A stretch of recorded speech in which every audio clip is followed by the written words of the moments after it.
action. Hi, I'm Haley. I'm just going to be talking a little bit about our anesthetic machine and what a rebreathing circuit is, what a non-rebreathing circuit is, what its components are, how it works. So we're going to start with where is our oxygen coming from. On some machines you may have an E tank or maybe two of them, and they would hang out around here. We do not have that in this clinic. We just have our H tanks. H stands for huge. It delivers oxygen through a network through the ceiling, and it delivers oxygen to various rooms in our clinic so that we can move these portable anesthetic machines to our patients. We also have one built into our OR, but this one's portable, so it's a good one for an example.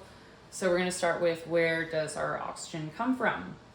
Our H tanks. They live in our back room here.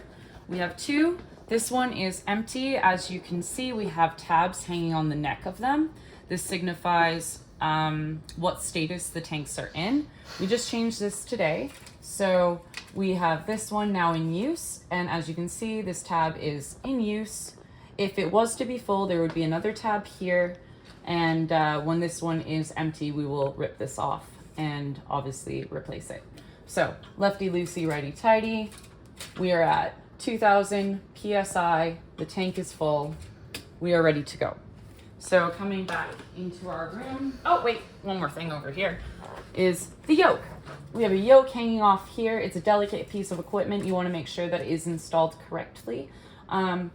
This is what is making the tank not throw 2000 psi to our anesthetic machine, which would not be conducive for surgery. So we want to have this pressure reducing valve, which takes the oxygen and it brings it down to a usable level around 50 psi or maybe a little bit less. It then feeds into this these white tubes and through the ceiling down here, so we now have an oxygen supply to our anesthetic machine.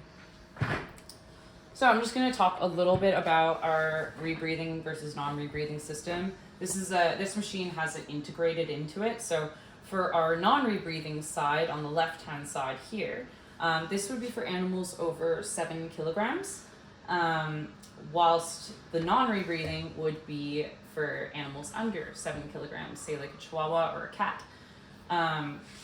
That's kind of what you base which system you're going to use. The reason for that is because, as you can see, this side has a little bit more going on with it. So it's got unidirectional flutter valves. It's got a CO2 absorbent canister underneath this reservoir bag. And for very small lungs on a small animal, it's quite hard for that animal to move that air around. So with this one, the non-rebreathing, it allows them to move the air a bit more freely and isn't so much of a stress on them. The disadvantage is that it is, one, you're giving them cooler air, a fresh supply all the time. So you do need to be very aware of thermoregulation and make sure that the animal is warm during surgery. It also is it's much more costly. You're just constantly giving them a new supply of oxygen, whilst this side is allowing them to rebreathe some of that oxygen. So let's start with what's going on here. We got our oxygen supply. This one's quite cool, this anesthetic machine, because you can kind of see what's going on in the back. The oxygen supply is feeding up and it's going into our flow meter. So the flow meter is going to allow us technicians to see what amount of oxygen we are giving to our patient in liters per minute. So if I'm instructed to give an animal, say, two liters per minute, I can raise this ball to 2, not here, but here, and that would be my 2 liters per minute. You want to be careful with this piece of equipment. It's very expensive. It's very delicate. You don't want to ever leave it on and then say, turn the oxygen off and turn it back on, because it could shoot the ball into the top. It can get stuck up here. You don't want to crank it to the bottom. You just want to be gentle with the ball. Be careful. Okay? Also, just to speak about it as well, let's see what we're on. We have our O2 flush here. So you can hear it coming through, and it is coming through this breathing circuit here. So bearing that in mind, I'll move on, but we'll come back to the O2 flush. It is bypassing the CO2 canisters and the flutter valves. So it's a very important piece of equipment to remember and be careful with. So anyway, I will turn our oxygen off here. The next thing that it goes to is it feeds from this black tube at the top of the flow meter into our precision vaporizer. This one is set for isoflurane. So we have our liquid inhalant isoflurane, and it mixes the oxygen sent from the flow meter with the anesthetic gas and turns it all into a gas.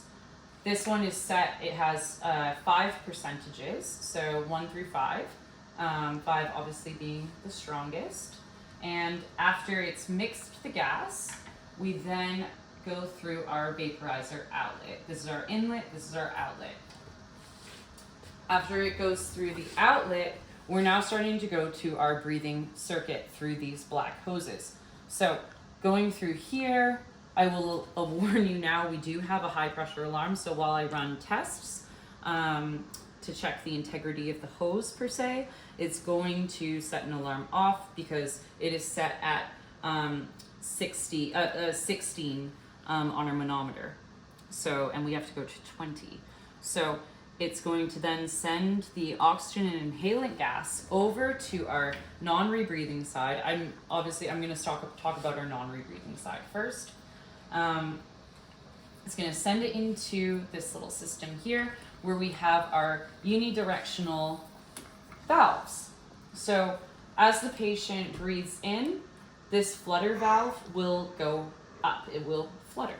And it will send the oxygen and anesthetic gas into the breathing circuit, which is going to be attached to the ET tube. And then as the patient breathes out, it will then feed out through this Y circuit to the expiration unidirectional flutter valve. From there, we then have a reservoir bag. So this is actually, this is what is going to take in excess gas. This is actually, I should have spoken about before. This would be on the inspiration. So if I need to breathe for a patient, I would be pushing on this bag. This the reservoir bags you can use with our pop-off valve. I'll talk about that in a second.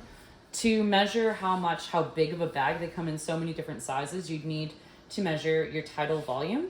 The tidal volume would be about 10 to 20 milliliters per mg per kg of a patient times 6. And that's how you can measure how big of a bag you would need. Okay, you want to be careful with them. You want to make sure there's no leaks. We'll go over leaks. Anyway, so they inspirate, they expirate, unidirectional valves. Where does the air go next? It then goes to one of two places. We have our CO2 canister. This one has also just been changed, so it's all white right now. It's filled with soda lime, and it reacts with the CO2 that the patient breathes out, and it has an indicator in it as well. So it will start turning purple from the top and start slowly making its way down. When it gets to about 2/3 to halfway, we will be changing the soda lime. It's super important to keep a log as well about when you've changed this soda lime, because the granules, you can test them. One of the things about them is when you put them in at first, they can be quite soft. So that tells you that they're new. As they get exhausted, they can become quite brittle, hard, and crumbly. But the other thing is the purple, right? But the purple can actually return back to white. So keeping that log is super important, because you only really want to use soda lime for, say, 6 to 8 hours. And then after that, you want to change it. If you've never even used the soda lime and it's been in here for 6 weeks, it is still time to change it. The other place that the exhaled gases can go is through this blue corrugated tube. And this feeds down to our fair canister. This is filled with charcoal, and it neutralizes the waste anesthetic gas. So that's our waste system. It goes to about 50 grams, so it holds about 50 grams of weight. So you can measure it to see if it does need to be changed. So that's our rebreathing circuit. What's so great about it is with the soda lime, you're absorbing the CO2, and after it's been reabsorbed, it's actually going back into our breathing circuit. So after it's gone through, it goes through the common gas line here. So it comes back, goes through the common gas line, back through into our breathing circuit, back into the patient. So as you can imagine, it's less costly when you're going through surgery with a patient that weighs over 7 kilograms. Okay. Next, we'll talk a little bit about the breathing circuit. I will mention too the manometer too. Oh my gosh, the manometer and the pop-off valve and the O2 flush. We'll get there. So the manometer, this measures how much pressure we are sending into the patient lungs. When the patient's breathing on its own, it should only be about 0 to 2. If we're manually breathing for the patient, we need to make sure that it's not going above 20. So we kind of aim for around like 10 to 12 in this clinic. And it also, of course, depends on the patient's size. But for example, if I turned off the PC valve, oh, is it on? Pause it for 1 sec. Okay, sorry. Next I will talk about the pop-off valve here. So this is also a very important part of the equipment that we have. It allows excess pressure to go into the scavenger system. It's also used when we manually bag a patient, so we can cut off the excess pressure and we can manually bag. We have another one here that is a twist-off pop-off valve. And this is kind of what we use in surgery. If we can either have an open system, like full open system, we can have a semi-closed system, or we can have a closed system. But to be honest, we don't really use closed systems in clinic. It requires way too high of monitoring. But yeah, it's something that is done maybe in human medicine. And then the other thing I should mention too is our O2 flush, because the O2 flush, as I said, it does bypass, but you need to remember that it is literally sending, after our pressure reducing valve, it is sending that amount of pressure straight to the patient's lungs. So rather than going through our flow meter, which brings it down to around 15 or so PSI, which is just above atmospheric pressure, it is going to go into the lungs if it is connected to a patient at like 50 or just below. And that can basically cause the alveoli to rupture. The patient will die. So never, never, never, never O2 flush while the patient is connected to the circuit. Okay, so that's basically our rebreathing system. And then we have our non-rebreathing system. So on this side, it's a lot more simple. We do have kind of an integrated universal arm on this system. So for here, we just need to switch it. And now we're on the non-rebreathing system. Again, just going from the top, oxygen comes through, okay? Goes to our flow meter. And then after that, it's going straight across to our, it's going to our flow meter, so it gets to the low PSI. It's going through our vaporizer to mix with the inhalant. I feel like I'm seeing it better from this angle. And then it's coming down through this hose here, and it's going into our patient here. So on this side, we have a coaxial F circuit. And coaxial being a tube within a tube. The green tube on the middle is going to deliver the anesthetic gas and oxygen, and it has a very small piece at the front which kind of integrates with the ET tube, and that's what's they're breathing in. But then there's little holes on the side, and then when they breathe out, it comes through this clear tube on the outside. The benefit of that is that it does help with thermal regulation. As I said, the fresh gases being delivered to the patient are quite cool, and the patient can cool down faster. So this does help slightly alleviate that, giving a little bit of humidity and warmth from the breath of the expelled CO2 from the patient. On this side, again, we have our reservoir bag here. So as it's going in, it goes through the reservoir. The reservoir is there for storage of excess gas. And then again, we have our manometer built in on this kind of integrated universal arm. So this again is the same sort of thing on the other side. You don't want to go over that 20 centimeters of H2O. That's what manometers are measured in. They're measured in centimeters of water. On this side too, we have another pop-off valve. So this one doesn't have this twist. It just has the push button. But you can see that this side is a lot more simple. There's a lot less going on. So these smaller patients, we can deal with them a little bit better. And you can tell too, like the reservoir bag, look at it, it's so much smaller. It's built for a smaller patient. But they still receive basically they receive all the oxygen and gas. They just do not recycle it. Yeah, I think that's all the parts.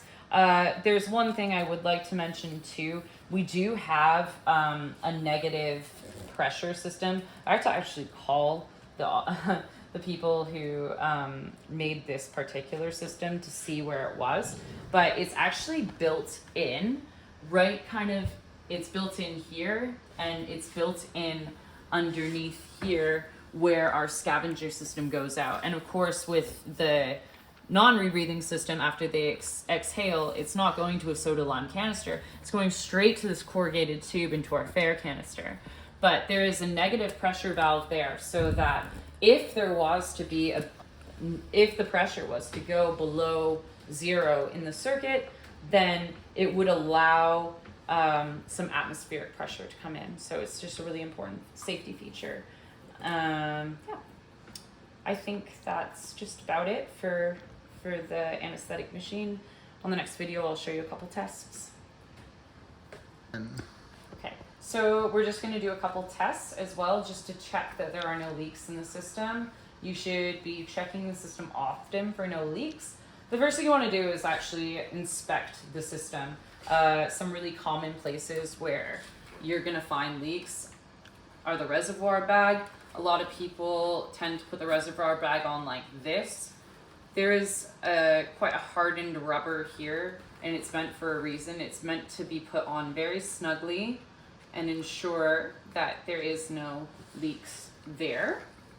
Another thing that can quite often cause leakage is these corrugated tubes, because they can rip, they can tear, so you just kind of want to give a good inspection of them after usage on the day.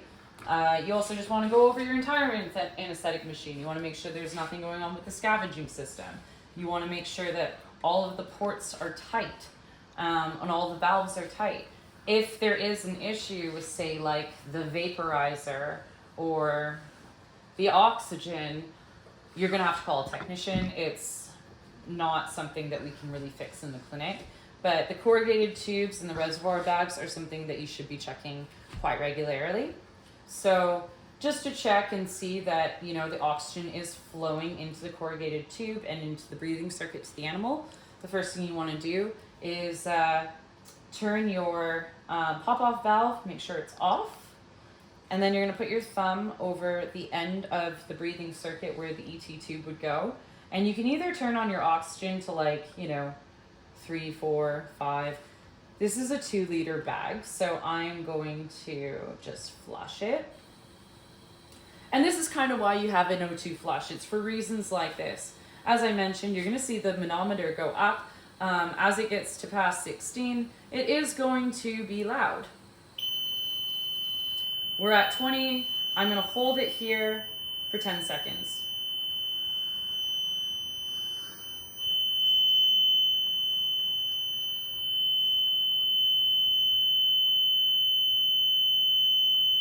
Okay. And that is basically how you check to make sure it is fine. The needle didn't move. I can't hear any air escaping. It looks like everything is good to go. We have a solid supply of oxygen going to our patient. Go. Okay, now I'm just going to show you how to test for the outer coaxial tube and then the inner tube's integrity on the non-rebreathing system. It's really similar to the rebreathing system. Basically, you want to get an oxygen flow. So I'll turn it up to say 3. I'm going to cover it with my thumb and then holding the pop-off valve, we're going to get the manometer to around 20. Once it's there, I'm going to turn it down. And we're going to hold the valve there. And again for 20 seconds. I don't actually think it's going down because of any integral issues. It's my little thumbs. As you can see, the needle's not dropping. It's not gone between 20. So we can safely assume that the oxygen is being adequately delivered to our patients. Next, I just want to check the internal tube, because this is basically testing the clear tube. I want to test the green tube.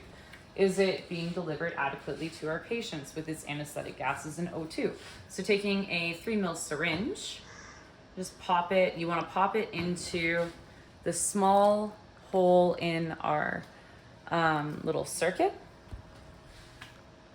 And first you want to turn on O2, to be honest.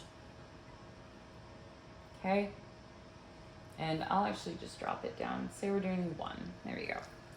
After it's been turned on, you're going to insert the 3 ml syringe into the hole, and it should drop the flow meter ball.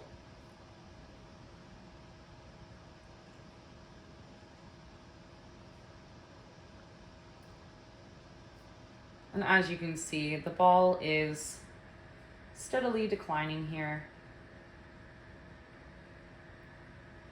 It does take a little while because I am only holding it at 1 liter per minute. But I can tell you that I can feel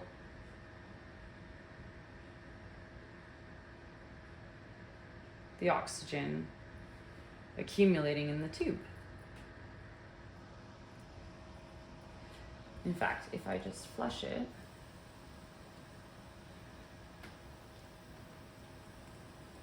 then it is dropping, but there is air escaping, so I can feel it. But that adequately tells you that it is actually indeed dropping. Turn off your O2, release the pressure. And that's how you check for the internal tube's integrity. Thanks.